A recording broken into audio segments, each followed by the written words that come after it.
só oportunidade, tá, irmão? A gente vai sair daqui meio-dia. O apóstolo sabe que ele pode ficar até 15 para meio-dia, tá, irmão? Glória a Deus, tem que obedecer o horário, as regras, não é só porque é apóstolo, tem que obedecer as regras certinho, em nome de Jesus Cristo. Senão nós puxa a orelha aqui, com nós não tem isso não. Eu estou na direção do culto, tem que obedecer, tem que respeitar. A autoridade aqui agora é eu que estou com o microfone na mão. Glória a Deus, hein, apóstolo? Glória a Deus. Glória a Deus. Glória a Deus. Você vai orar por ele, tá aí? Aleluia. Eu vou orar pelo apóstolo, mas eu vou pedir para Deus desaparecer ele daqui. O Espírito Santo é quem tem que aparecer. Não é verdade? Aleluia. Glórias a Deus. Louvado seja Deus. Ele vai desaparecer agora. Deus vai usar tudo nele. A boca dele. Aleluia. As mãos. Louvado seja Deus. E vai ser forte o negócio aqui. Estenda as mãos para cá em nome de Jesus Cristo. E te prepare, porque Deus vai falar contigo. Poderoso Deus querido, Pai Santo e Eterno. Está aqui, Senhor, o apóstolo Sebastião, que vai ministrar a tua palavra. Meu Deus, usa ele, Senhor. Olha o povo sedento, aleluia, da tua palavra. Usa o teu filho para que o teu nome seja glorificado, Pai querido. É o que eu te peço, te engrandeço e te agradeço. Em o nome do Pai, do Filho e do Espírito Santo. Amém? E graças a Deus você aplaude o Senhor. Obrigado, pastor. Glória a Deus. Podemos assentar no instante? Deus abençoe a vida de cada um dos pastores que aqui estão, os da casa e os que são visitantes também. Deus te abençoe. Pastor, evangelista, diácono, cooperador, profeta, ministro da palavra de Deus, você que é músico, você que é cantor, você que limpa a igreja, você que cuida de alguém na igreja, porque tem gente que não faz nada na igreja, mas cuida de algum irmão, né? Ele vai lá, leva uma cesta básica, pergunta para o irmão se o irmão está bem ou não. É um trabalho isso. Né? E são poucas as pessoas que são escolhidas para isso. Né? Existem obreiros que cuidam do pastor, também são poucos, né? Mas se você não faz isso, você pode cuidar do seu pastor um dia. Ainda que ele seja chato, não quer te ouvir, não te dá muita atenção, mas seja você aquela pessoa que liga, pastor, está tudo bem na sua casa? Sua conta de luz está paga? Pastor, como é que está sua conta de água? Sua família está bem, pastor? Pastor, o senhor está feliz hoje? Já almoçou, pastor? O senhor está jejuando hoje? É interessante você perguntar para o seu pastor, para a esposa do seu pastor. É importante, porque o pastor cuida de muita gente, mas ninguém cuida dele. E sempre tem que aparecer alguém que cuide do seu pastor. Sempre tem que ter alguém. Já estamos aqui, Deus abençoe o pastor Oswaldo, que já colocou aqui. Eita glória! Atos capítulo 6, versículo 5. Está aqui. Às vezes você vê a gente falar o versículo e fica olhando para cima. Não é revelação. E nem a gente está vendo anjo, estamos vendo aqui no telão. É porque tem um telão aqui, mas tem o computador. O monitor está aqui, ó. Por isso que a gente fica olhando para cima. O pastor Israel mostra lá, mas você está olhando aqui. Ele esquece de mostrar aqui. Você vai ver aqui. Nós vamos ver lá. Tá bom? E o pastor Israel dizendo, está escrito ali. Ali você não vê. Está escrito aqui. Aqui você vê. Glória a Deus! Esse telão aqui é só para quem está aqui. Quem está lá, vê aqui. Tá bom? Então vamos lá. Olhando aqui que você vai acompanhar. Pode deixar sua Bíblia fechada? Porque é só um versículo que nós vamos ler. Tá bom? Está escrito Atos capítulo 6, versículo 5. E este parecer contentou a toda a multidão. Algumas traduções dizem comunidade. E elegeram Estevão, homem cheio de fé e do Espírito Santo. E Filipe e Prócoro e Nicanor. E Timão e Parmenas e Nicolau, prosélito de Antioquia. Todos digam amém? Todos digam amém? Quero que você olhe para mim, olhe para cá, porque a palavra está saindo daqui para lá. Você precisa olhar para mim. Mesmo que teus olhos não queiram olhar, olhe para mim. Tem gente que tem vergonha de olhar para o pastor. Olhe para mim. Não tenha vergonha, não. Eu gosto que olhe para mim. Porque eu me acho bonita. Aí, se você não for olhar para mim, eu fico me achando feio. Então, olhe para mim. Pelo menos eu penso que você está me achando bonito. Mas eu já sou casado, irmãos, há 40 anos. 40 anos. Tenho uma esposa muito bonita. A mais bonita do mundo. Para mim, claro. Vocês encontraram o marido mais bonito, o homem mais bonito, né? A mulher mais bonita, os homens encontraram, com certeza. Estou falando da minha. Né? Mas a bispa não liga. A bispa gosta que vocês olhem para mim. Glória a Deus. Aí sim. É que eu falo muito baixo. Eu falo baixo. E agora melhorou. Vamos lá. A palavra de Deus nos fala nesta manhã de hoje. Em Atos capítulo 5, capítulo 6, versículo 5. Eu quero que você olhe para mim e diga assim: eu sou escolhido. Não, as mulheres vão dizer, eu sou escolhida. E os homens escolhidos. Tá bom? Vamos lá? Eu sou escolhido. Diga, eu sou escolhido. Amém? Olhe para alguém que está do teu lado e diga para ele, você também é escolhido. Diga, você está sentado do lado de alguém que também foi escolhido. Amém? Você, preste atenção, nós temos que entender uma coisa. Ser escolhido não é qualquer pessoa. Ser escolhido precisa ser alguém especial. Precisa ser alguém que seja uma pessoa dedicada para quem trabalha. Por isso que eu disse para você que tem que ter alguém que cuide de alguém. E o que aconteceu com essa escolha desses 7 homens? Esses 7 homens, os apóstolos estavam preocupados com a mesa, em satisfazer a alimentação do corpo, da carne, da comunidade que estava ali com eles, e também preocupado com a obra de Deus. Chegou um dado tempo que o número cresceu tão grande de pessoas que já não dava mais para eles se preocupar com a mesa e com a palavra.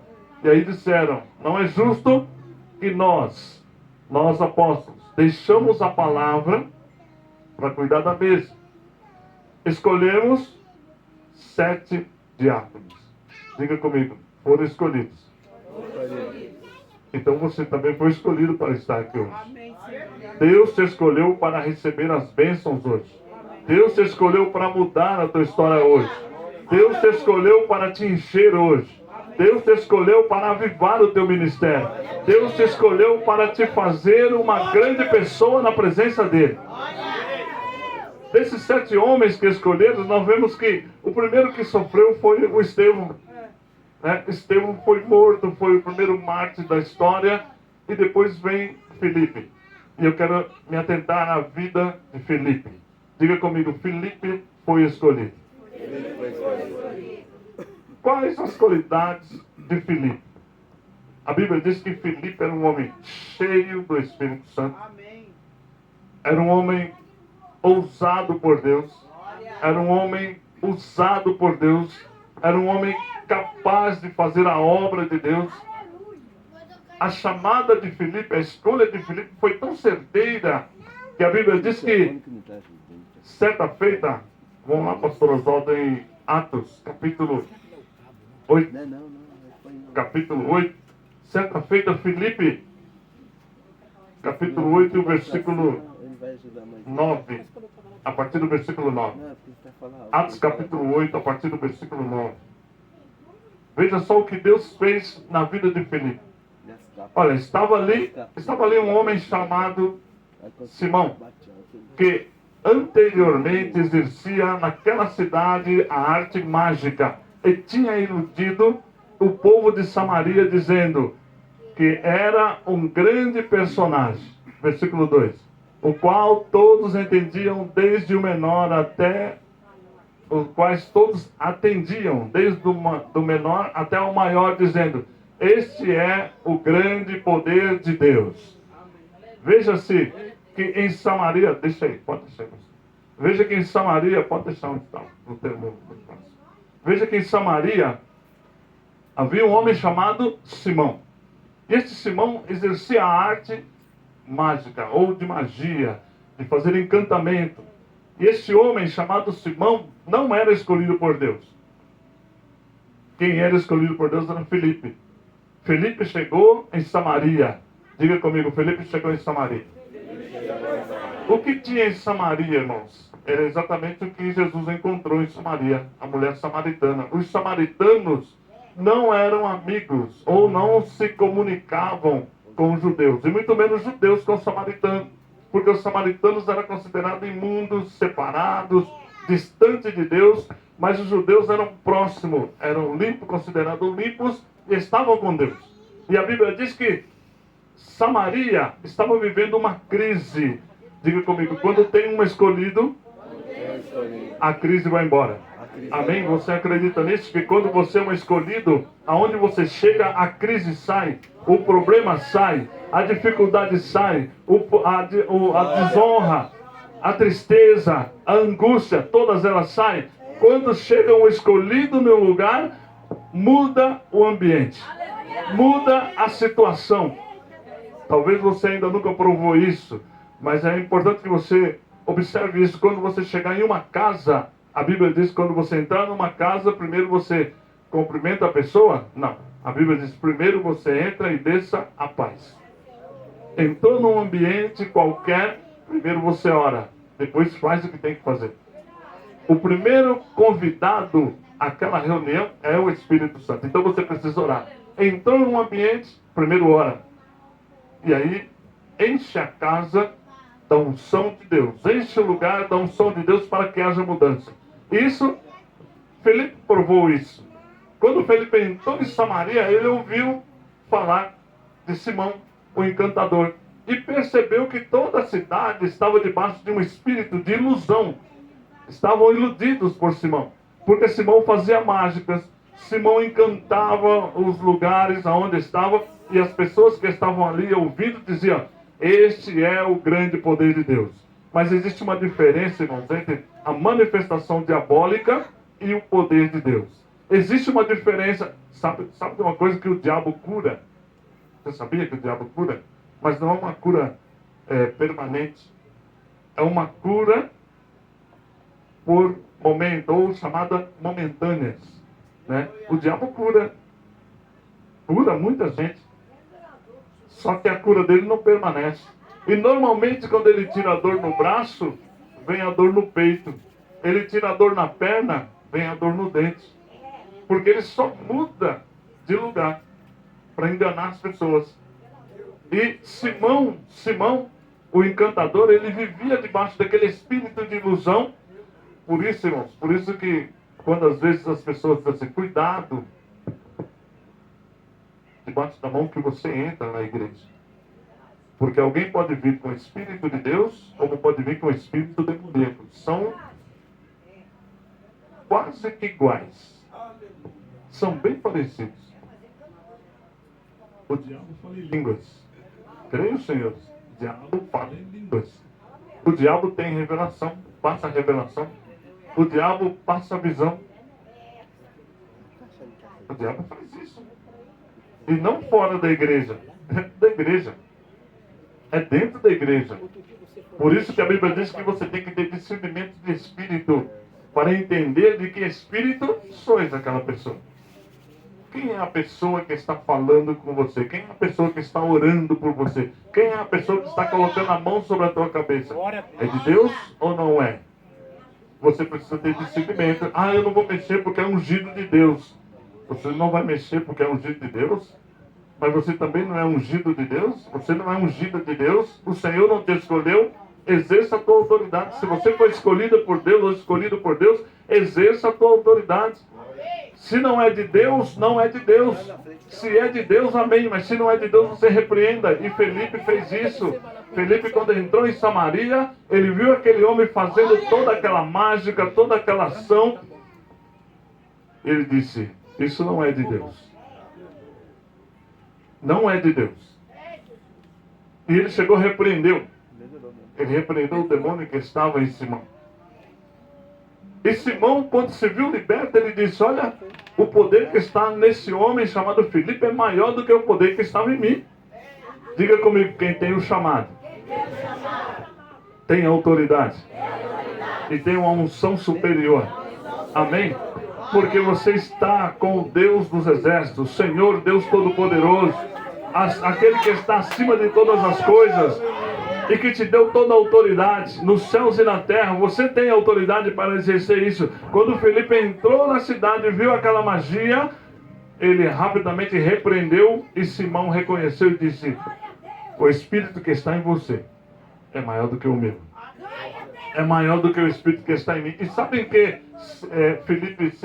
Simão se converteu, irmãos? Em um assistente de Felipe. A Bíblia diz que para onde Felipe ia, Simão estava atrás.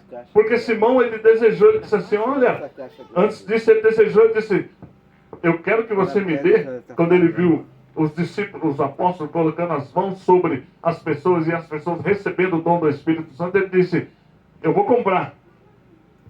Me dê dessa unção que está em vocês, porque eu pago, eu tenho dinheiro. Diga comigo: a unção de Deus não é comprada.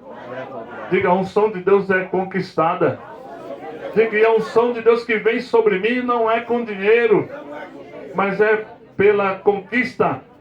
Amém? E como é que se conquista a unção, irmãos? É que já foi dito aqui: com oração, com dedicação, sabe? Com humilhação diante de Deus. É com isso que se conquista. Tem muita gente comprando a unção. Tem muita gente, irmãos, que diz: ah, unção, irmão, a unção sobre a minha vida está atrasada. Não existe unção atrasada. Não, olha, eu me separei. Olha, Deus já me chamou, mas não me não me ungiram. Não existe isso daí, irmãos. Deus te chamou e não te ungiu. Se Deus te escolheu, está escolhido. Os diáconos, os 7 diáconos, nem existia naquela época. Foram os primeiros chamados. Os primeiros escolhidos 7. Não existia a função do diaconato. Os apóstolos reuniram e o Espírito Santo de Deus disse para eles: olha, separe 7 homens. Mas deu as qualidades, cheios do Espírito Santo, que tenham fé e que estejam dispostos a servir. Porque tem muito que querem ser, ou querem a unção, querem estar ungido, mas não querem servir. Quer ser servido. Tem muitos que querem comprar um chamado para ter status, para ter posição. Deixa eu te contar rapidinho o que aconteceu comigo. Assim que eu aceitei Jesus, na época eu tinha 17 anos de idade. Hoje estou com 61. Graças a Deus. Estou novinho, né? Nem andar direito eu ando. Então, aceitei Jesus e aí eu não conhecia nada de igreja. Eu vim do mundo secular. Eu tocava em banda. E com iluminação.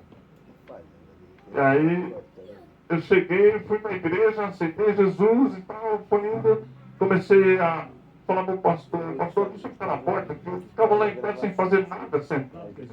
Aí eu falei: eu vou ficar na porta, vou ficar sentado. O pastor: deixa eu ficar na porta. O pastor disse: para ficar na porta tem que prestar atenção. Tá bom. E aí comecei a ficar na porta, na portaria da igreja. E aí escrevi o nome das pessoas e ele veio e disse: a sua caligrafia é muito boa. Você não quer ser o secretário da congregação? Se pode, eu quero, pastor. Eu sempre quis estar na frente das coisas, de tudo. E aí peguei e fui lá, passei a ser secretário da igreja. E aí fui secretário durante 6 meses. No 7º mês, o pastor foi para a sede, eu nunca tinha ido na sede.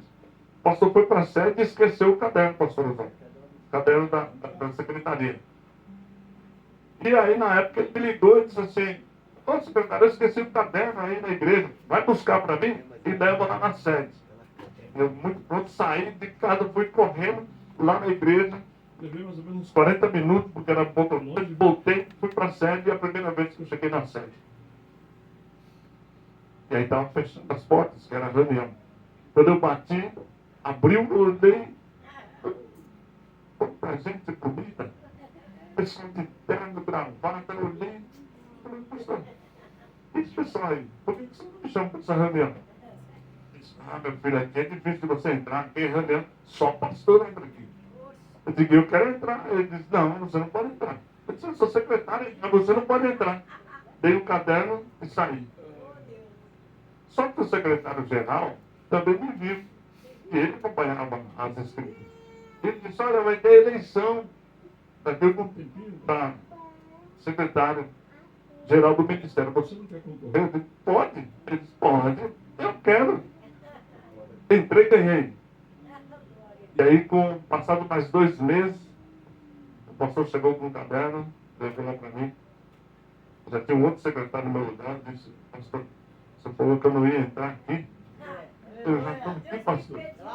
Eu já entrei, pastor. E desse dia para cá, irmãos, nunca mais eu saí de liderança nenhuma. Sempre estive à frente, porque havia um desejo do meu coração. Diga, ser escolhido. Nasce primeiro no meu coração. Conto para você. Sabe, quanta gente você olha na igreja, a pessoa diz, não quero ser membro, não quero ser pastor. Não, pastor é muito difícil, eu quero ser membro de igreja. Não quero trabalho. Já está fora do chamado. Já está fora. Você não quer. Se você não quer, Deus também não quer. Porque Deus não precisa de você. Deus não precisa de mim e nem de você. Ele conta conosco. Tem disposição? Venha. Se não tem disposição, ele faz como ele fez com o Gideão. Gideão, tem muita gente. Quantos covardes voltar? Só os covardes que voltou foram 22 mil. Olha quanto covarde tinha. Será que não tem um covarde ao lado do teu lado aí, não? Será que não tem um covarde do teu lado? Será que não tem um covarde na tua frente? Será que não tem um covarde atrás de você? Tem que ter disposição, irmão.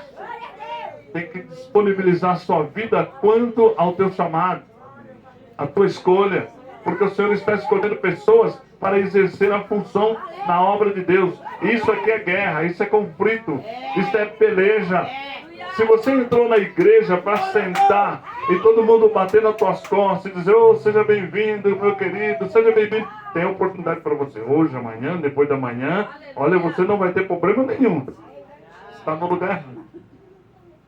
Na igreja, alguém que senta próximo de você, qualquer dia, se tiver oportunidade, tem que ser minha oportunidade, não dela. A oportunidade tem que ser minha e não dele. Porque o pastor não me chamou, não me chamou essa pessoa. Essa pessoa não sabe cantar, não sabe orar, vai chamar essa pessoa e não chamou eu. Ah, eu que sou dizimista, a pessoa não. Ah, o pastor não me chama, eu sou. Essa pessoa nem dizima, nem ofertar, não abre nem a boca para dar um glória, o pastor está dando oportunidade. Você está vendo? Igreja é conflito. Igreja é guerra. Alguém que está do teu lado pode se tornar o teu primeiro inimigo. Porque isso foi... Jesus é quem disse.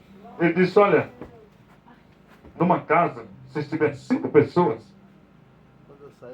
serão 2 contra 3 e 3 contra 2.